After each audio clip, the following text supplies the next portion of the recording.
शादी। शशि की सौतेली माँ ने उसकी शादी की तो बड़े घर में, लेकिन पति कोई काम न करता।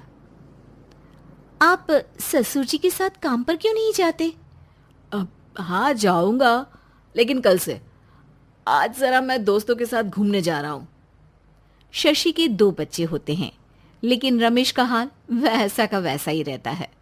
एक दिन, सुनिए ना, बच्चा रो रहा है, इसके दूध के लिए पैसे नहीं है। अरे तो पिताजी से ले लो ना। क्यों? अगर आप में कमाने की क्षमता नहीं थी तो शादी क्यों की? तभी घर आई बड़ी ननद बोल पड़ती है। आहा, तुम्हारी माँ को साफ साफ कह दिया था कि लड़का ना कमाता है ना कभी कमाएगा। हम 4 बहनें हैं इसका ख्याल रखने के लिए, और पिताजी का इतना सारा पैसा, तुम्हें किस चीज की कमी रखी है? लेकिन थोड़े ही सालों में तकदीर बदल जाती है। शशि का ससुराल गरीब हो जाता है।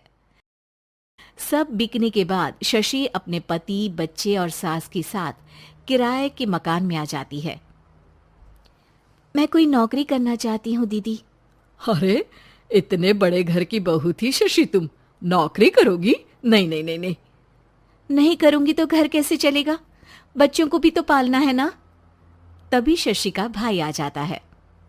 शशि, ये ले राशन का सामान, किसी भी तरह की कोई भी जरूरत हो तो बताना। भाई, अब मैं नौकरी करूंगी। देख बहन, वैसे तो मैं तेरे साथ हूं, लेकिन हाँ, मैं ये भी चाहता हूं कि तू अपने पैरों पर खड़ी हो जा। शशि को एक प्ले स्कूल में छोटे बच्चों को संभालने की नौकरी मिल जाती है। एक दिन, शशि, मेरे स्कूल को अब तुम संभाल लो, मैं कुछ दिनों के लिए अपने बेटे के पास जा रही हूं। लेकिन प्ले स्कूल अकेले मैंने कभी नहीं संभाला है। अब ये सब मैं नहीं जानती। इतने महीनों में तूने जो देखा, बस पूरे आत्मविश्वास के साथ उसे करना। शशि नीलम के जाने के बाद पूरे 1 महीने उसका स्कूल अकेले संभालती है, और फिर एक दिन आता है जब वो अपना खुद का स्कूल भी खोल लेती है। वाह शशि, तुमने आज मेरा सर गर्व से ऊंचा कर दिया। तुम्हारा यही आत्मविश्वास तुम्हें बहुत आगे ले जाएगा। नीलम, बहुत आगे जाने की चाह नहीं है, बस ये छोटा सा स्कूल मेरे बच्चों की अच्छी शिक्षा में मेरी मदद करे, यही मैं चाहती हूँ। शशि थोड़े थोड़े पैसों से ही अपना परिवार पाल रही थी। एक दिन उसके घर उसकी बड़ी ननद आती है। अरे भाभी, घर में कूलर तो लगा लेती, मेरी माँ को कैसे पंखे में लिटा रखा है? अरे तो शशि कौन सा एसी लगा कर सो रही है? वो भी तो यहीं रहती है ना मेरे पास।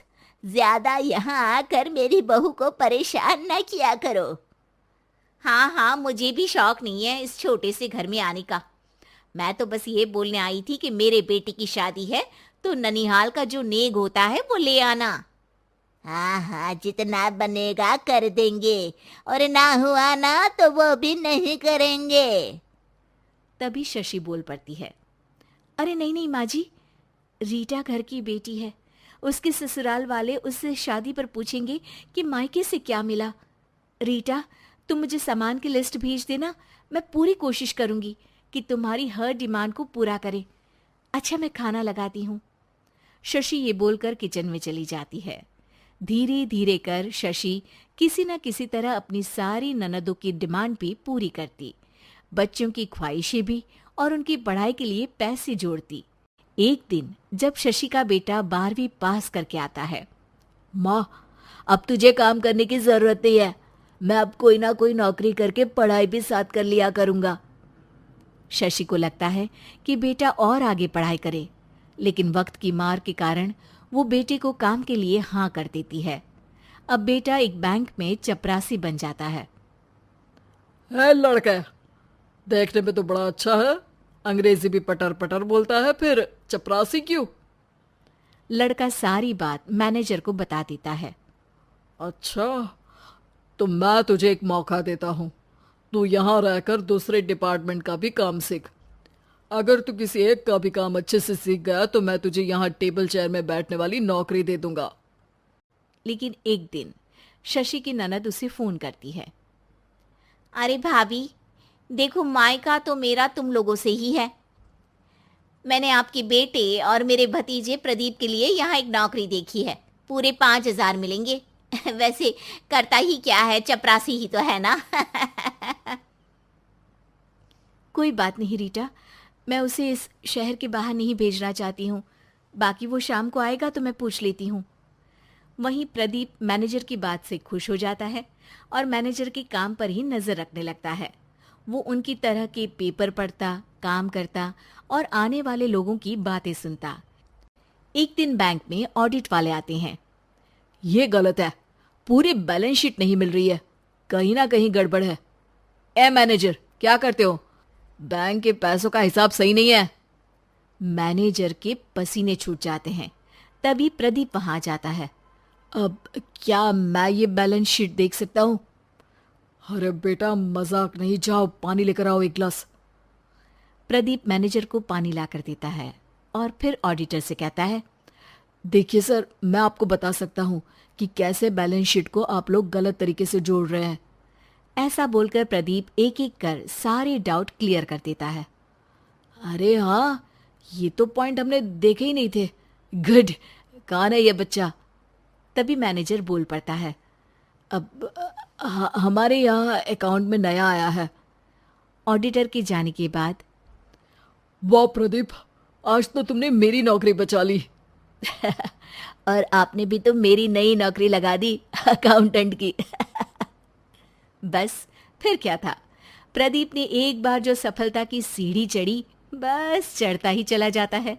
फिर एक दिन शशि की ननद, अरे भाभी कैसी हो? घर को तो बड़ा ही सुंदर चमका रखा है। अरे बेटी, कैसे आना हुआ? तू तो इस छोटे से घर में आना भी नहीं चाहती थी। कोई खास काम है क्या? अब हाँ, वो माँ, मेरा जो मजला बेटा है ना, वो अकाउंट से पढ़ाई कर रहा है, तो प्रदीप से बोलकर उसकी भी कहीं अच्छी नौकरी लगा दो ना।